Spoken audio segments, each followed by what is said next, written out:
Welcome to Perikutimba Talks. Today we are going to discuss about the topic contraceptives. We know that increasing population poses threat to a family and for a country, and also it increases the chance for sexually transmitted infections. In these circumstances, there arises the importance of contraceptives. Let's have a look on the definition of a contraceptive. A method or system which allows intercourse and yet prevents conception is called a contraceptive method.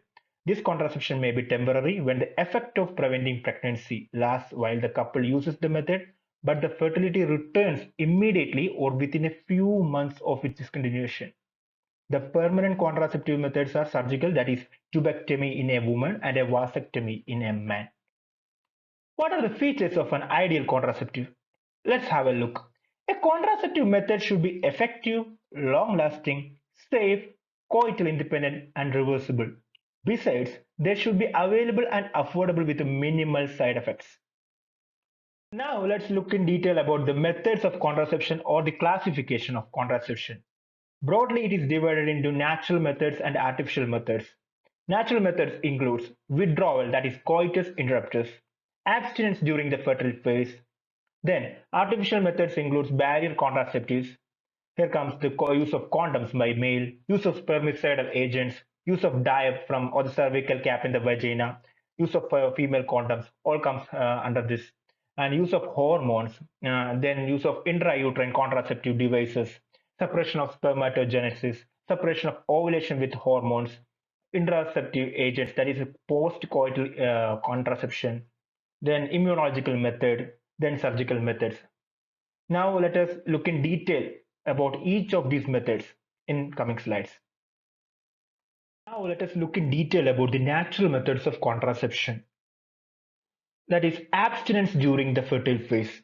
It includes calendar method or rhythm method. If we consider a woman having a period for 28 days, her 14th day is considered to be the day of ovulation.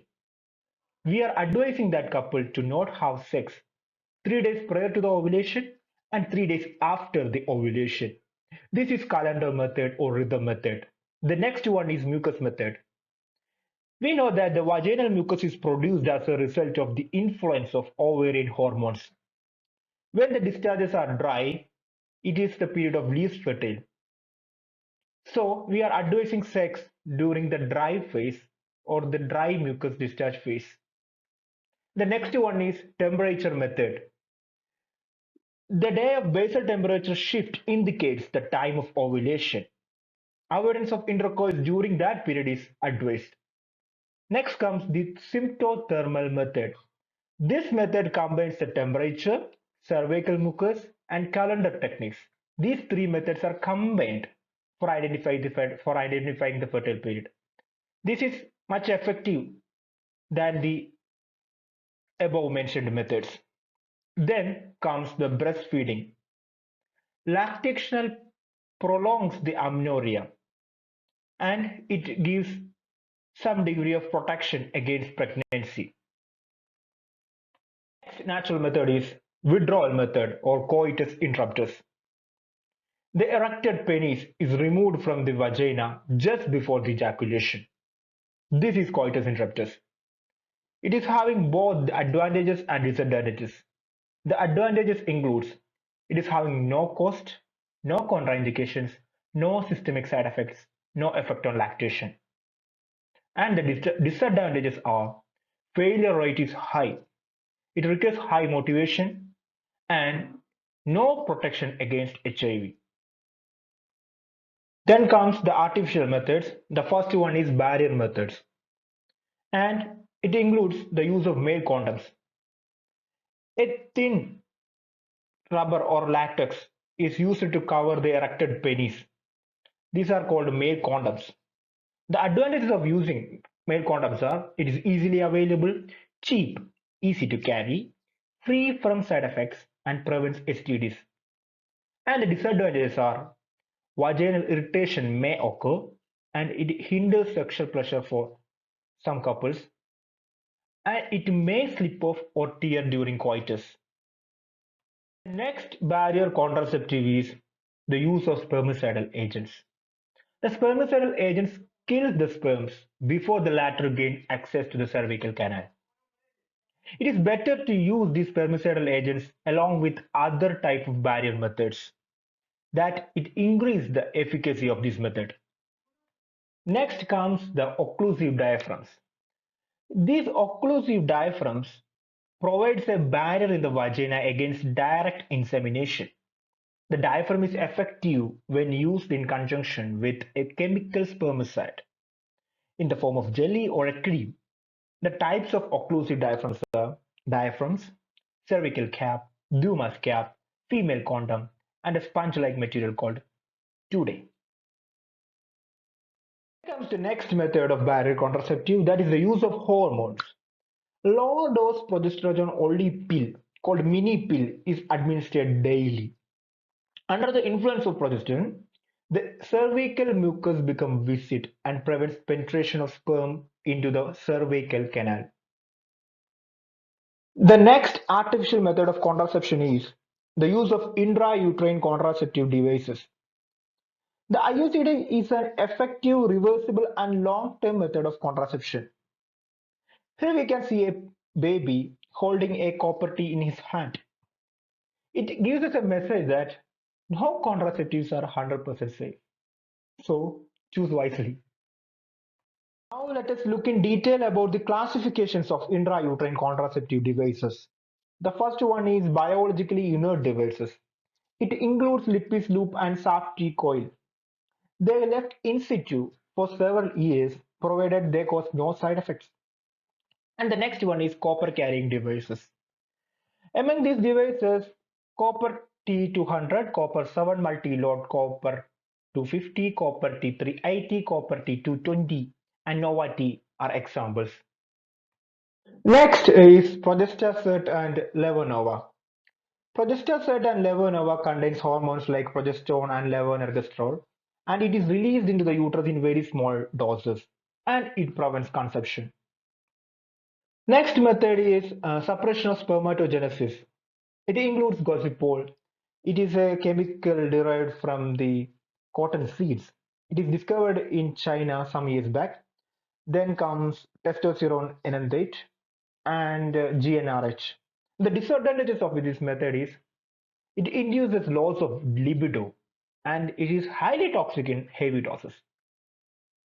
Now let us see some more details about hormonal contraceptive pills.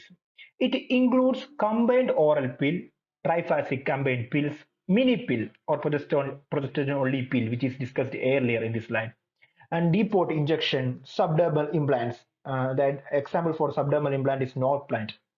Then combined oral pill, that is Mala N and Mala D. Next method is post-coital contraception. Post-coital contraceptive agents interfere with post-ovulatory events leading to pregnancy and are therefore known as interceptives.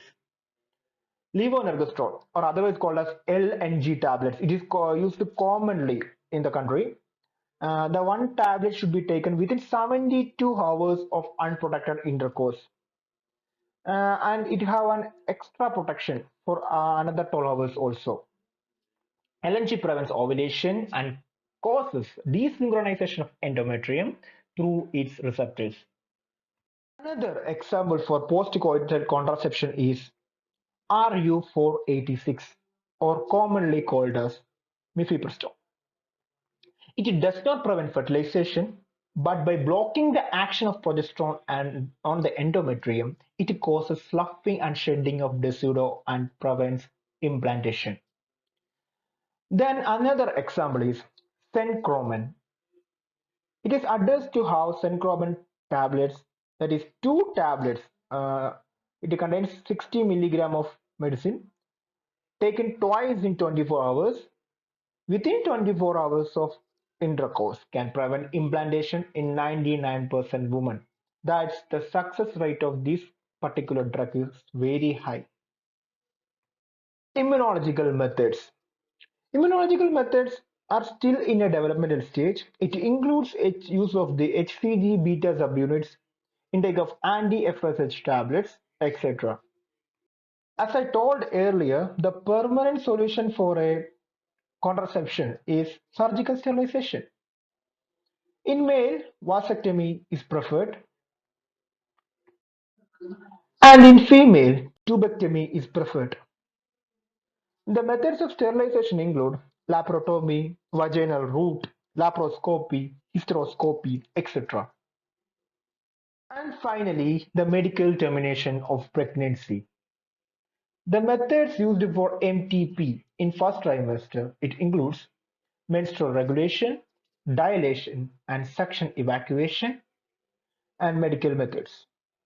And the methods used in second trimester are surgical evacuation and extraovular instillation of drugs. It's time to wind up this section. I think you got a small idea about the use of contraceptives. I will discuss more about the methods of contraception told in Ayurveda by various acharyas. Okay, let me conclude. For more medical lectures and videos, subscribe to Padikutti Methods. Thank you.